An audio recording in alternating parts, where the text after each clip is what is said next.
రోజా గారు వైఎస్ఆర్ కాంగ్రెస్ పార్టీలో fire brand అని అందరికీ తెలుసు. ఎక్కడా కూడా ఏ విషయంలో కూడా సందేహించకుండా జగన్మోహన్ రెడ్డి గారి వెంట ఉండి ఎన్ని కష్టాలు వచ్చినా నష్టాలు వచ్చినా, తెలుగుదేశం వారు ఎన్ని ట్రోల్ చేసినా, ఎన్ని మాట్లాడినా ధైర్యంగా వైఎస్ఆర్ కాంగ్రెస్ పార్టీ తరఫున పోరాడి 2 సార్లు గెలిచినటువంటి మహిళ.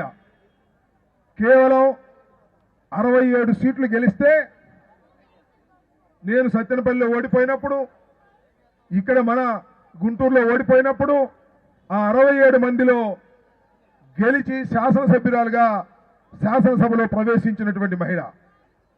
ఎక్కడా లేని విధంగా ఆ రోజున శాసనసభలో ఈ మీద కక్ష కట్టి ఎప్పుడు ఎవరిని సస్పెండ్ చేయాల 1 ఇయర్ పాటు సస్పెండ్ చేశాడు కోడెల శివప్రసాద్ గారు చంద్రబాబు నాయుడు గారి ఆదేశంతో. అయినా వెనుకాడుకోకుండా జగన్మోహన్ రెడ్డి గారి వెంట ఉండి మళ్ళా ఎన్నికల్లో నిలబడి గెలిచారు. మొదటి విడతలో నాకు, రోజమ్మ గారికి ఇద్దరికి